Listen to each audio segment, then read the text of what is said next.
నోట్లు ఇచ్చి ఓట్లు కొనడం బాగా తెలిసిన రేవంత్ రెడ్డి గారు ప్రభుత్వ ధనంతో రానున్న స్థానిక సంస్థల ఎన్నికల్లో ఓట్లు ఎట్లా కొనాలనే దానికి ఒక పెద్ద స్కెచ్ చేశారు. ఆ స్కెచ్ గురించి ఈ వీడియోలో మంచిగా ఎక్స్ప్లెయిన్ చేస్తాము. వీడియోలోకి వెళ్లే ముందు ఒక ముఖ్య విషయం ఏంటంటే, మనం కాంగ్రెస్ గురించి బాగా మాట్లాడుతున్నాం అండ్ యాంటీ నేషనల్స్ గురించి బాగా మాట్లాడుతున్నాం కాబట్టి మన ఛానల్ విపరీతంగా రిపోర్ట్ కొడుతున్నారు. దానివల్ల ఛానల్ విపరీతంగా సప్రెస్ అయింది అండ్ ఛానల్ రీచ్ కూడా బాగా తగ్గింది. కాబట్టి మన ఛానల్ రీచ్ తగ్గొద్దు. ఈ వీడియోలో నలుగురికి చేరాలంటే ఈ వీడియోని లైక్ చేయండి, కమెంట్ చేయండి, షేర్ చేయండి, సబ్స్క్రైబ్ చేయండి. ఇంకా కావాలంటే నోటిఫికేషన్ కూడా బెల్ బటన్ నొక్కి పెట్టుకోండి. వీడియోలు రెగ్యులర్ గా వస్తూ ఉంటాయి, మిస్ కాకుండా చూడండి. రైట్, సబ్స్క్రైబ్ చేశారు కదా, ఇప్పుడు వీడియోలోకి వెళ్దాం. సో అసలు విషయం ఏంటంటే, మొదట్లో గురుకులాలను వ్యతిరేకించినటువంటి రేవంత్ రెడ్డి గారు సడన్ గా ఇండియా ఇంటిగ్రేటెడ్ గురుకులాస్ అనే ఒక కాన్సెప్ట్ తోటి తెర మీదకి వచ్చారు.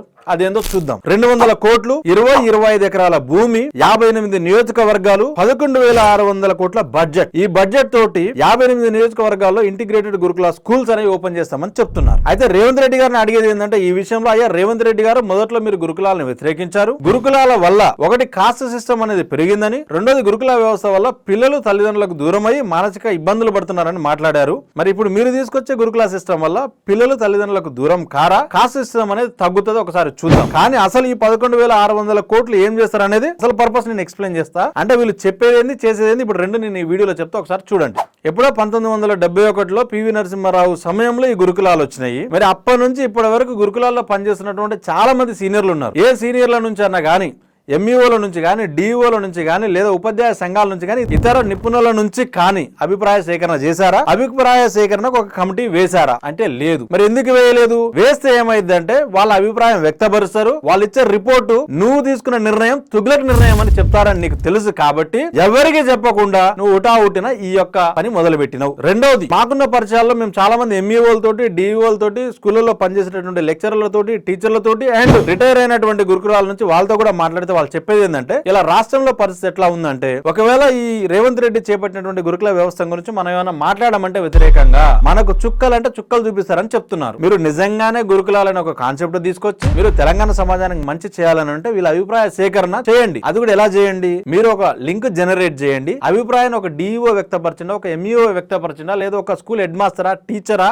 ఎవరు వ్యక్తపరచరు అనేది మీకు తెలియకుండా, అంటే ఒక ఫ్రమ్ అడ్రస్ రివీల్ కానీ ఫీడ్బ్యాక్ మెకానిజాన్ని మీరు డెవలప్ చేస్తే మీ నిర్ణయం ఎంత దరిద్రమైందో మీకు తెలుస్తుంది. అండ్ ఎందుకు మీ నిర్ణయం తుగ్లక్ నిర్ణయం, దరిద్రమైన నిర్ణయం అని వాళ్ళు అంటారంటే అది కూడా చెప్తా, వినండి. ప్రస్తుతం ఉన్న గురుకులాలు ఎస్సీ గురుకులం, ఎస్టీ గురుకులం, బీసీ గురుకులం, జనరల్ గురుకులం, మైనారిటీ గురుకులం అని కులాల పేరు మీద ఎస్ చంద్రశేఖర్ రావు విడగొట్టి పాలించాడు. అయితే ఏంటంటే, ఇప్పుడు ప్రతి ఒక్క గురుకులాలో 640 మంది విద్యార్థులు ఉన్నారు. అది మైనారిటీ కావచ్చు, ఎస్సీ కావచ్చు, ఎస్టీ కావచ్చు, బీసీ కావచ్చు, జనరల్ కావచ్చు. ఇప్పుడు రేవంత్ రెడ్డి గారు ఏమంటున్నారు, 25 ఎకరాల క్యాంపస్ పెట్టి ఇందులో ఎస్సీలను, ఎస్టీలను, బీసీలను, మైనారిటీలను, జనరల్ దాని గురించి ఇంకా స్పష్టత ఇవ్వలేదు. 2,560 మందిని ఒక దగ్గరికి తీసుకొచ్చి SC block, BC block, ST block and minority block అని కడతాము. ఇట్లా బ్లాక్ ల వారీగా కట్టి ఒక దగ్గర ఉంచి, అండ్ మిగతా అన్ని వాళ్ళకి dining hall same, TV hall same, amphi theatre same, play ground same, library same, కానీ అకాడమిక్ బిల్డింగ్లు, అకామిడేషన్ బిల్డింగ్లు డిఫరెంట్ ఉంటాయి అని చెప్తున్నారు. ఇది ఈయన యొక్క ఆలోచన. ఇప్పుడు రేవంత్ రెడ్డి గారిని అడిగేది ఏంటంటే, నల్గొండలో, ఆదిలాబాద్ లో, నిజామాబాద్ లో ఎస్సీ, బీసీ, ఎస్టీ, ఓసీ అనుకుంటే ఎంతో అంత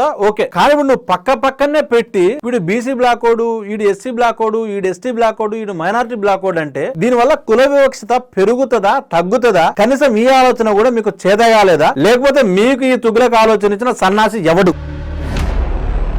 రెండవది, ఇవాళ 640 మంది విద్యార్థులు ఒక దగ్గర ఉంటేనే పిల్లలకు పాములు గర్చుడు, మెసులలో ఎలకలు వచ్చుడు, ఫుడ్ పాయిజనింగ్ అవ్వడు, షార్ట్ సర్క్యూట్ అవ్వడు, వాళ్ళు ప్రజలకు లోన్ అయ్యి సూసైడ్లు చేసుకున్నాడు. అటువంటిది 2,560 మంది ఒక దగ్గరకు వచ్చినప్పుడు ఈ పరిస్థితి ఎంత భయంకరంగా మారుతుంది ఆలోచన చేయలేదా మీరు? మూడవది, మీరు ప్రభుత్వంలోకి రాక ముందుకు గురుకులాల్లో 1,20,000 అప్లికేషన్స్ వస్తుండే అడ్మిషన్స్ కోసము. మీరు వచ్చినటువంటి ఈ 15 నెలల్లో 2025-26 అకాడమిక్ ఇయర్ చూసుకుంటే 80,000 అప్లికేషన్స్, అంటే దాదాపు 40,000 అప్లికేషన్స్ తగ్గినాయి. ఎందుకు తగ్గినాయి? అన్నిట్లో నాణ్యత లోపం వల్ల తగ్గినాయి. మీరు ఉద్ధరించాలంటే ఫస్ట్ ఆ నాణ్యతను పెంచితే బాగుండేది. వాష్రూమ్స్ యూజింగ్ లో ఉన్నాయి, ఆ 4 వాష్రూమ్స్ యూజింగ్ లో ఉన్నాయి అంటే ఇప్పుడు 2 కూడా బ్లాక్ అయిపోయినాయి. ఇంకా మేము ఇప్పుడు 2 వాష్రూమ్స్ యూజ్ చేస్తున్నాం.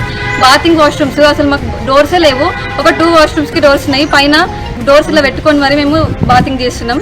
ఇక్కడ కదా సార్, మీరు మెస్ బొమ్మలు అన్ని వాళ్తాయి. ఆ వెజిటేబుల్ చూడండి ఎట్లున్నాయి చూసారు కదా సార్. ఆ మెస్సాలు అక్కడ కూర్చొని తింటాం సార్. రోజు డైలీ కూడా క్లీన్ చేయరు దాన్ని. అట్లనే తింటున్నాం సార్ మేము అక్కడ.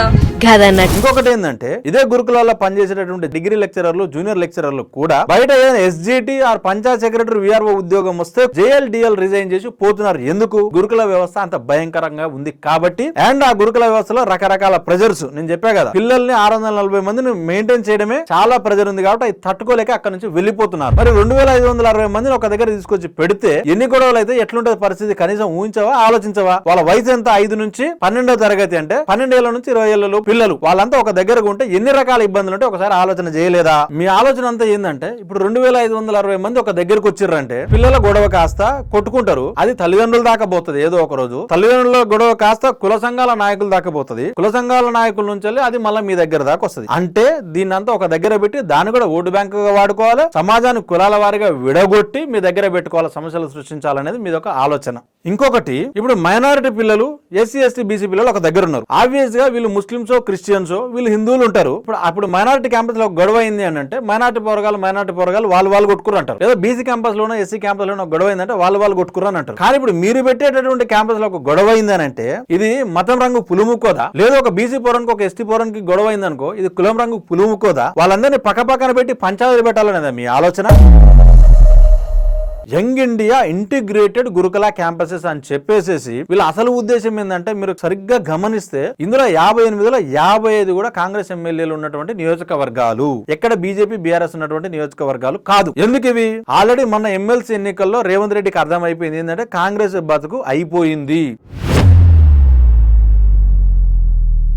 కాబట్టి రానున్న స్థానిక సంస్థల్లో ఓటర్లను మభ్యపెట్టి పాపం వాళ్ళ అమాయకులు వాళ్ళకి పైసలు ఇచ్చి ఓట్లు కొనైనా స్థానిక సంస్థల ఎన్నికలు గెలవాలి. అండ్ ఎమ్మెల్సీ పోటీ చేయడానికి చాలా మంది ముందుకు రాలేదు. ఇక స్థానిక సంస్థలకు పోటీ చేయడానికి ఎవరు ముందుకు వస్తారు? ఎన్నికలంటే ఎవరు ఖర్చు పెడతారు? ఎవరు ఖర్చు పెట్టరు. కాబట్టి నేనంటే ఏడికెళ్ళి ఇస్తావు అంటే ప్రభుత్వ ధనం ఆయన ఒక స్కెచ్ చేసి ఇలా నియోజకవర్గాలకు పంపే పని చేస్తున్నాడు. ఈ పైసలు 200 ఎకరాల్లో క్యాంపులు కట్టినట్టు చేస్తారు. దాంట్లో ఒక 50 కోట్లు 100 కోట్లు వాడతారు. మిగతా 100 కోట్లు నియోజకవర్గాల వారీగా ఇలా ఎన్నికలు వాడాలనేది అసలైన ప్లాను రేవంత్ రెడ్డిది. ప్రజలు అవకాశం ఇస్తే రేవంత్ రెడ్డి గారు పరిపాలన మీద శ్రద్ధ పెట్టకుండా కేసీఆర్ మీద శ్రద్ధ పెట్టి కేసీఆర్ యొక్క ఆనవాళ్ళు లేకుండా చేస్తాం, కేసీఆర్ని చెరిపేస్తాం, ఎంతసేపున కేసీఆర్ చేసిన దానికి వ్యతిరేకంగా చేయాలి. ఇదే ఆలోచన తప్ప ప్రజలకు మంచి చేసేటటువంటి ఆలోచన ఎక్కడ కనిపిస్తలేదు. అయ్యా రేవంత్ రెడ్డి గారు, సమాజాన్ని మార్చే చిత్తశుద్ధి మీకు నిజంగా ఉంటే, కులరహిత సమాజ నిర్మాణం ఏర్పాటు మీరు నిజంగా చేయాలంటే, కేసీఆర్ కులాల వారిగా విడగొట్టిండు, మీరు విడగొట్టొద్దు సమాజాన్ని అనుకుంటే మనకు రాజ్యాంగం రిజర్వేషన్స్ ఇచ్చింది. ఆ రిజర్వేషన్స్ ప్రకారం ప్రస్తుతం ఉన్న క్యాంపస్ లోనే అడ్మిషన్స్ చేసేయండి. అది ఇంటిగ్రేటెడ్ అయిపోతుంది కదా క్యాంపస్. ఇప్పుడు ఈ 11,600 కోట్లకు ఎందుకు తెరలేపినట్టు ఒకప్పుడు గురుకులాలను వ్యతిరేకించిన మీరు? లేదు రెండవ పద్ధతి, మీరు నిజంగా చేయాలనుకుంటే మొన్న ఒకటి తప్పుడు సర్వే చేసిరు కదా, ఆ తప్పుడు సర్వే ప్రకారమైన ఉన్నటువంటి క్యాంపస్ లోనే అడ్మిషన్స్ చేయండి, సరిపోతుంది కదా. ऊपर शेरवानी अंदर परेशानी।